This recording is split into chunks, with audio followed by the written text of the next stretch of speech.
Hi, this is JC Pohl from Teen Truth, author of Building School Culture from the Inside Out and the creator of the Student Ownership Map. And today I want to focus on your message. How do we create great messaging on campus that inspires students to take ownership of your school culture, ultimately so you don't have to do everything that yourself? I believe messaging is so important on campus, and I believe it for two key reasons. The first is with Teen Truth. I've been fortunate over the last 10 or 12 years to visit over 1,000 campuses. And in that time, I tell you, when I walk on campus, I can just feel the culture. In the schools that have great messaging, great slogans, great mottos, great themes, you can just feel that their campus is better connected and the kids are really taking ownership of the school culture. The second reason I believe in messaging so much is actually because of my first job at Walt Disney Studios. I was fortunate over about 10 years in my career to work for Walt Disney Studios, Disneyland, as well as Disney DVD. And I loved every minute of working for Disney. And the one thing that I learned working in marketing for Disney was how much attention to detail they pay to the way that they communicate their vision and the way that they market their films and their other entertainment properties. It's all, very simple and really inspires people to, align with their brand and be excited about their product. And that's why Disney is one of the top film brands that there is in the world. You can see me there, right there at the studio. That's me and my partner Jamie. Jamie and we actually drove all throughout New York and New Jersey visiting theaters. So kind of looking at marketing materials for Disney.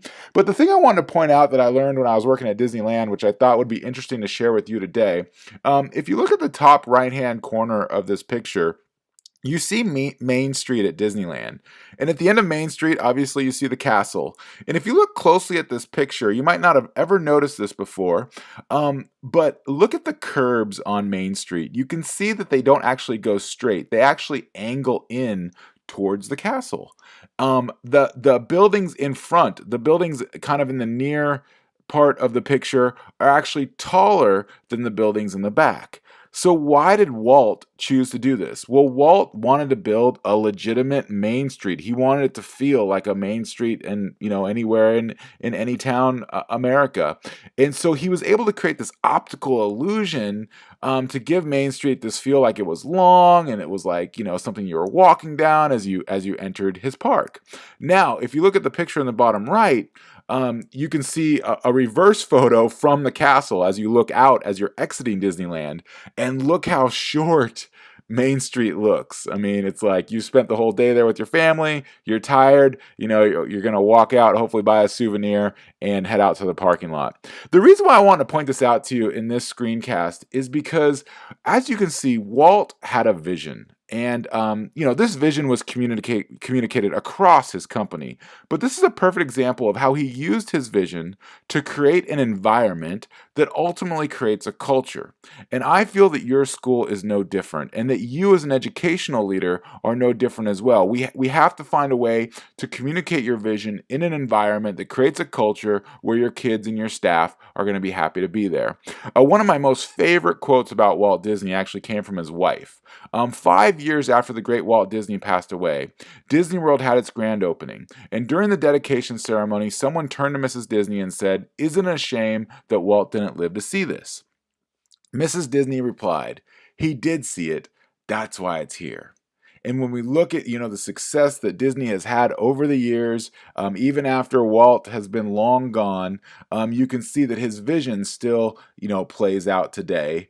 And, that's what I'm hoping this screencast can do for you, is get you thinking differently about your vision and how to hopefully implement it so it can live on and create a culture, that connects and permeates throughout your campus. So how do we communicate our vision? Well, like I said earlier, I really believe in messaging, and I believe slogans that when they're used really well on campus do a great job of connecting students and staff and parents to your campus. And we see this in the marketing world. If you think of advertisements you see on TV or on social media, or even as you're driving down the freeway and you're looking at billboards, great slogans really stick and they stay with us, like the happiest place on earth. We know that that's Disneyland's slogan, right? And when we go there and we spend thousands of dollars to go there, we're doing it because we want to be at the happiest place on earth. They've created that culture around their brand. Of course, if I say just just do it. You immediately think of Nike, and Nike has done such a good job aligning their brand and their products around athletes and people who just do it right.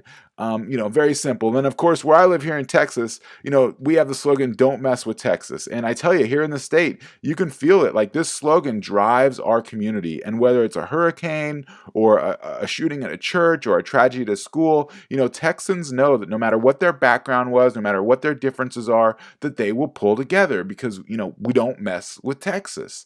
But some slogans don't work. And I'm not going to take the time to go through marketing slogans with you that maybe failed or didn't work. You can probably Google those up on your own. But I did want to share a short story with you about a school I was at as a middle school, and they were the Panthers. Okay, that was their mascot. And right before I walked on stage to do the Teen Truth Assembly, the counselor came up to me, and she had this laminated sheet with the word Panthers. And like for every letter, like P, there was the word like pride, and A was like attitude, and N was something else. And she showed me this sheet, and she said, "JC, like this is our motto. This is like our PBIS language. Can you pull this into the assembly? This is who we are."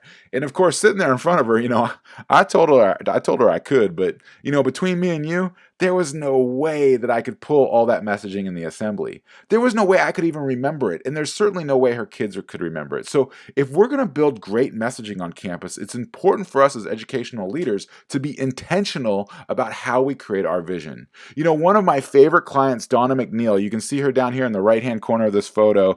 She's got the cape on. She really loved the slogan that we use in our assembly. We have the slogan, "Be the difference." And I tell you, when you see the Teen Truth Assembly, we probably say "be the difference" like 15 times. It's very clear that when you leave the Teen Truth Assembly, we expect you to be the difference on campus. And Donna took this and she ran with it. Okay, you can see it here in her yearbook, but what she did that was really special was she created these Be the Difference days where once a month she encouraged kids on campus to wear orange. That's Teen Truth's kind of signature color.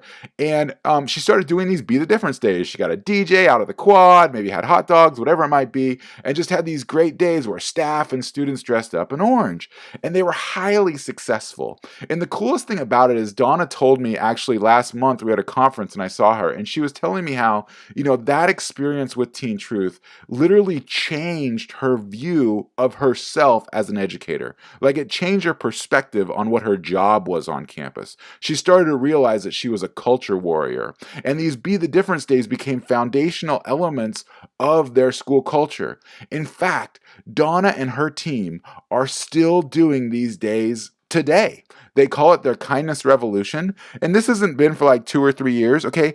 This is 6 or 7 years since I spoke at her school that she's still carrying this momentum forward. So when we get a great slogan that our kids can buy into, we can build culture around it. So I'm hoping this is getting you thinking about the slogans and the messaging that you're using on campus and how, it can hopefully connect students and staff. So what are the keys to success? Well, I think the first thing is you've got to highlight what makes your school great. What makes your people great, your students great, and make sure that's communicated in your message.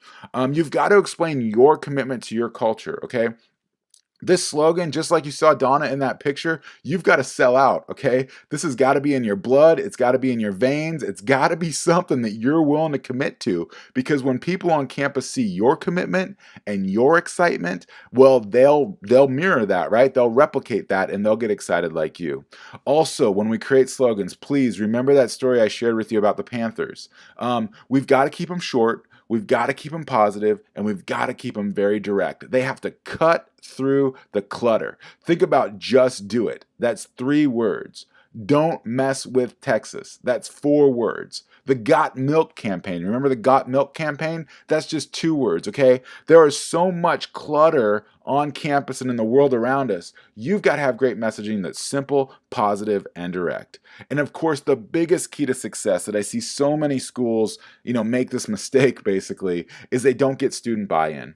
Okay, if you're going to create a slogan, if you're going to create a theme, if you're going to create a great message, you've got to get student buy-in. And the best way I know to do that is through 2 ways. One is you got to get them in the room. Okay, They should be in the room. You should have student leaders in a workshop or a summit or whatever it's going to be. Have some staff members there. Wherever you develop this slogan or this messaging, it should not just be you and your admin team doing it by yourselves.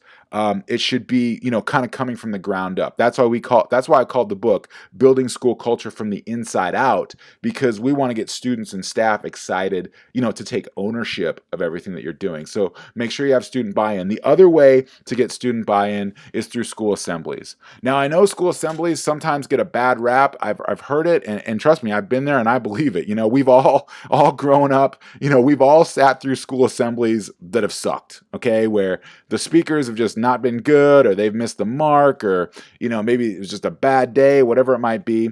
But I believe, in my experience with Teen Truth, that when school assemblies are done right, they can make a huge impact on your school culture, because it is an opportunity to communicate this one single message to your entire campus, to get all 1,200 kids on the same page, or all 3,000 kids on the same page. And assemblies can be very powerful in doing that. So how can we have success with assemblies? Well, first is, when you bring an assembly in, ask yourself, can you build around it? Ask the speaker, what is your messaging? What can I use from your assembly to build school culture? Like, if you were to ask me, I would tell you, I'd get on the phone with you, I'd say, all right, the 3 things that we're going to teach your kids, we're going to teach them to tell their truth, find their voice, and be the difference. And during that assembly, it will be very clear that on your campus, we want them to tell their truth, find their voice, and be the difference. Well, those are 3 great slogans that you could use to start building school culture. So ask the speaker, or ask the company you're bringing in, what you can build around. Also, make sure you're bringing in an assembly that represents student voice, okay? Think about your population, the social and emotional needs that your kids are going through, and make sure the assembly and the speaker can customize it for your audience. We've found that to be extremely important with Teen Truth, and I'm sure that you've seen that yourself as an educator. And the last thing, is, does the assembly have a purpose? Does it have a purpose? Like, the comedians and the magicians, they're all great. Grad night, we need a hypnotist on grad night to send our seniors off. And every now and then we need a comedian to kind of lighten the load. But I believe that when assemblies truly have a purpose, when it's an assembly like Teen Truth or Rachel's Challenge, or some of the other great speakers we see out there like Houston Kraft and, his whole movement about choosing love, or Josh Shipp, or, some of the other great speakers that we have, they have purpose behind their message that your students can take and you can build around.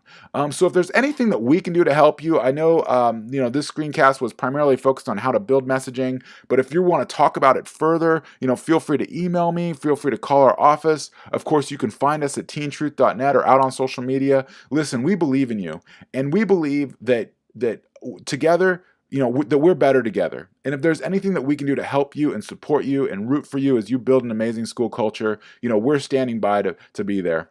So thanks so much for stopping by today. I hope you enjoyed this message. You have a great day.